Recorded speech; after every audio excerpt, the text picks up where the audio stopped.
ঘুমানোর পূর্বে কেউ যদি সূরাতুল ইখলাস পড়ে আল্লাহ তাআলা তাকে সব ধরনের অনিষ্টতা থেকে আল্লাহ তাআলা হেফাজত করবে। যত রকমের ক্ষতি থাকুক না কেন কোনো কিছু তাকে ক্ষতি করতে পারবে না যদি কেউ সূরাতুল ইখলাস ঘুমানোর পূর্বে পড়তে পারে ইনশাআল্লাহুল আজিজ। তবে কিভাবে আমলটা করবে আমি একটু শিখিয়ে দিচ্ছি ইনশাআল্লাহ। আল্লাহ রাসূল সাল্লাল্লাহু আলাইহি সাল্লামের স্পষ্ট হাদিস, অনেক হাদিসে সূরাতুল ইখলাসের ফজিলত বর্ণিত হয়েছে। বুখারীর একটি হাদিস 4646 নম্বর হাদিস, আবু সাঈদ খুদরি রাদিয়াল্লাহু তাআলা থেকে বর্ণিত। তিনি বলেন রাসূল সাল্লাল্লাহু আলাইহি সাল্লাম তার সাহাবীদেরকে একবার প্রশ্ন করলেন। সাহাবীদেরকে বললেন, আয়া আজিজু আহাদুকুম আইয়াকরা সুলুসুল কোরআনি ফি লাইলা, তোমাদের কেউ কি এক রাতে কোরআনের 1/3 আয়াত তেলাওয়াত করতে পারবে, অর্থাৎ 1/3 পড়তে পারবে? সাহাবীরা বললেন, ইয়া রাসূলুল্লাহ, এই সাধ্য কার আছে যে এক রাতে কোরআনের 1/3 পড়ে ফেলবে? আল্লাহ রাসূল সাল্লাল্লাহু আলাইহি সাল্লাম তখন তিনি বললেন, কুল হুয়াল্লাহু আহাদ সুলুসুল কোরআন, কুল হুয়াল্লাহ সূরাতুল ইখলাস কোরআন শরীফের 1/3। সুবহানাল্লাহ বিহামদি। এজন্য কেউ যদি সূরাতুল ইখলাস পড়তে একবার পড়ে কোরআনের 1/3 হয়ে যায়, দুইবার পড়লে কোরআনের 2/3 হয়ে যায়, তিনবার পড়লে পুরো কোরআন একদম সওয়াব করার সওয়াব আল্লাহ তাআলা তার আমলনামায় দিয়ে দেয়। সুবহানাল্লাহ বিহামদি। এজন্য আয়েশা রাদিয়াল্লাহু তাআলা থেকে বর্ণিত হাদিস, রাসূলুল্লাহ সাল্লাল্লাহু আলাইহি সাল্লাম এক সাহাবীকে একটি মুজাহিদ দলের আমির করে জিহাদে পাঠালেন।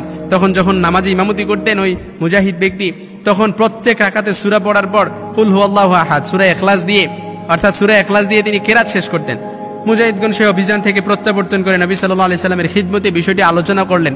তিনি বললেন, তাকে জিজ্ঞাসা করো কেন সেই কাজটি করছে। সুতরাং তাকে জিজ্ঞেস করা হলে তিনি বললেন, এই সূরাটির পরম করুণাময় আল্লাহ তাআলার গুণাবলী রয়েছে, এই জন্যই তেলাওয়াত করতে আমি এটা ভালোবাসি, অর্থাৎ আমি সূরাতুল ইখলাসকে ভালোবাসি।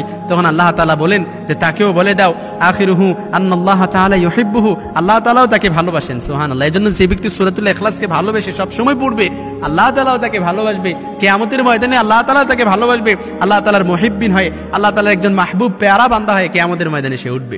এজন্য রাত্রিবেলা ঘুমানোর পূর্বে কেউ যদি দুই হাত একসাথে করে, তালু একসাথে করে এইভাবে ফু দিতে পারে, ফু দিয়ে পুরো শরীরটা মাসে করে দিতে পারে ইনশাআল্লাহুল আজিজ, রাত্রিবেলা তাকে কোনো ক্ষতি করতে পারবে না, কোনো কিছুই তাকে সব অনিষ্টতা থেকে আল্লাহ তাআলা তাকে প্রোটেক্ট করবে, আল্লাহ তাআলা তাকে হেফাজত করবে ইনশাআল্লাহুল আজিজ। এই বিশ্বাস আর ইয়াকিন রেখে যদি সূরাতুল ইখলাসের আমলটা করতে পারে, এমনকি কেউ যদি ঘরে প্রবেশ করার আগে সূরাতুল ইখলাস পড়ে প্রবেশ করে, আল্লাহ তাআলা ওই ঘরের যত রকমের অনিষ্টতা আছে, যত রকমের বালা মুসিবত আছে, সব কিছু আল্লাহ তাআলা দূরীভূত করে দিবে এবং ওই ঘরের মধ্যে কন্টিনিউয়াসলি রহমত বরকত সব কিছু নাজিল হতে থাকবে। আল্লাহ তাআলা তাকে এই রকমের যত রকমের অনিষ্টতা আছে সূরাতুল ইখলাস পড়ার কারণে সব রকমের অনিষ্টতা থেকে আল্লাহ তাআলা তাকে মুক্তি দিবে ইনশাআল্লাহুল আজিজ।